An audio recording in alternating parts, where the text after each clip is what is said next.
In the longer run, oil and gas reserves will eventually run out. In fact, revenues from oil are expected to decline in the face of reductions in global demand starting around 2040, if not sooner. And the most vulnerable nations are Bahrain and Oman, whose reserves are predicted to exhaust in 10 years for Bahrain and in 25 for Oman. Therefore, these nations have long been pushed to diversify their economies by creating profitable industries outside of oil and gas due to the anticipated decline in hydrocarbon reserves as well as earnings. So, is the Middle East really running out of oil? And are these nations trying to diversify themselves to deal with the post-oil future? Well, some analysts think it is only a matter of time, which is strongly reinforced by the fact that the Middle East is making efforts to diversify its sources of income by forging ahead with plans to enter the trade industry and bring money home and stop relying on the fossils. While another aspect to consider is that switching from oil to a more affordable, cleaner energy source is inevitable. So, oil will cease to be used as a vehicle fuel in less than 100 years, if not sooner. But what is the reality? The discovery of petroleum in the middle of the 20th century transformed the lawless, extremely underdeveloped area into one of the richest places on the globe. Qatar, Kuwait, and United Arab Emirates are all richer than most of the developed European nations.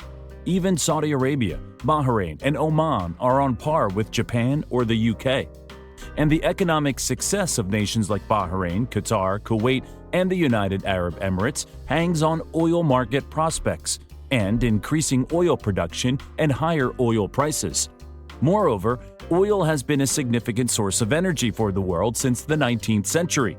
Oil meets 33% of global energy demand. However, due to global trends towards renewable resources and technological breakthroughs, oil demand may start to fall sooner than anticipated. As a matter of fact, the price of Brent crude oil dropped from $64 per barrel in early 2020 to $23 per barrel in April 2020 as a result of the worldwide economic downturn brought on by the coronavirus epidemic. So, what will happen to Middle Eastern economy if nobody purchases oil any longer? Well, the notion that people will abruptly or gradually stop buying oil is false or misleading. Oil is a key component of everything we own, not only gas. So far, the decline has been mostly driven by a sharp drop in oil prices. The demand has steadily increased, and the oil production has consistently increased faster.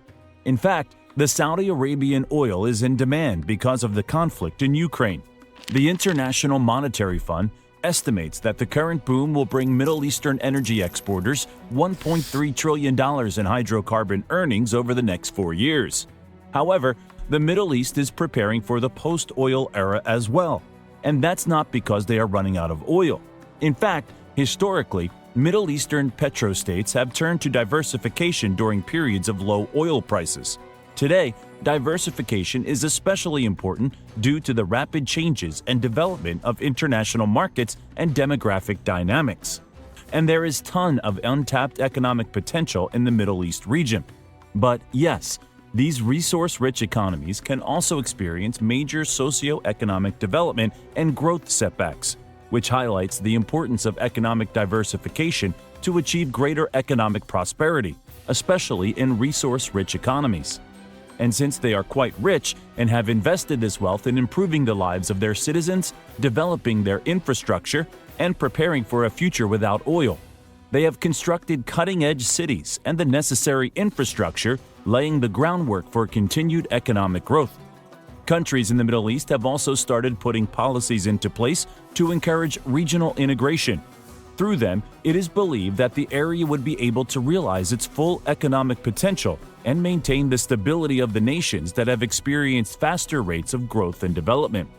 Examples of such plans to diversify include the Vision 2030 of Saudi Arabia and the Economic Vision 2030 of the United Arab Emirates, both of which set out the nation's objectives to achieve the desired level of economic growth and development by 2030. According to the World Bank Ease of Doing Business Index, the Gulf nations in particular have advanced significantly over the past 10 years in terms of ease of starting a business, as seen in this graph. Moreover, the past decade has also seen the region embrace renewable technologies and focus on the environment. The Middle East is going green, as Egypt and the United Arab Emirates (UAE) are ready to host the next two significant global summits on climate change. In fact, the UAE has increased its prior commitment to reduce greenhouse gas emissions by 23.5% to 31% by 2030 when compared to business as usual. Qatar, a gas-rich nation, on the other hand, has established its first Ministry for Climate Change and declared aims to reduce its emissions by 25% by 2030. However, by contrast, the United Arab Emirates, one of the world's top oil exporters, has also cautioned that a too rapid shift away from hydrocarbons could trigger an economic disaster. Gulf states also claim that oil is and will continue to be essential to the global economy. And even if they run out of oil, the world will still see them as the supplier of the renewable energy. Yes, that's true. The Middle East will also continue to be an energy hub in the future thanks to renewable energy, aka the sun, which the Middle East gets a lot of. Large sums of money are currently being invested by Saudi Arabia and the United Arab Emirates to construct enormous solar power facilities in their deserts. The long-term goal is to supply all the energy needed locally, sell the extra to the rest of the globe, and continue to be energy producers. And another thing that needs to be highlighted is that the word Middle East refers to a number of nations, each of which has a unique culture or economy, and they are not all entirely dependent on oil or petroleum.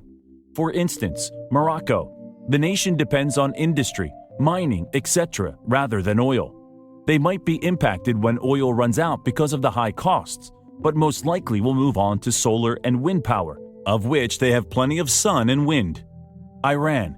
This is a diversified economy. Despite the sanctions in the history, they were still able to sell oil, so Iran will probably thrive post-oil. Egypt. Tourism is a significant source of foreign cash for Egypt. Another significant sector of the Egyptian economy is agriculture. Israel and Lebanon. Both are highly diversified in electronics, computing, pharmaceuticals, and tourism, so they will not face any problems either. Similarly, Turkey's economy is also modern and diversified. The absence of oil will have no impact there. So, only the countries like Saudi Arabia, Qatar, Kuwait, and Libya are highly dependent on oil and petroleum, and when the oil runs out, there's no backup. Hence, they are attempting to diversify their largely reliant on oil economy for this reason. Moreover, time will eventually reveal whether the Middle East and the Gulf are capable of diversifying their economy as they make progress toward a post-oil future. But if oil-exporting Arab regimes continue to prioritize the economic side of things and delay putting institutional reforms into place, they may risk facing a new and more powerful Arab Spring in the 21st century. What do you think? Is the world ready for post-oil future? Tell us in the comments section below. We'll be happy to hear your thoughts. And if you found this video informative and enjoyed the content, make sure to subscribe to our channel and hit the like button as well. Thank you for watching.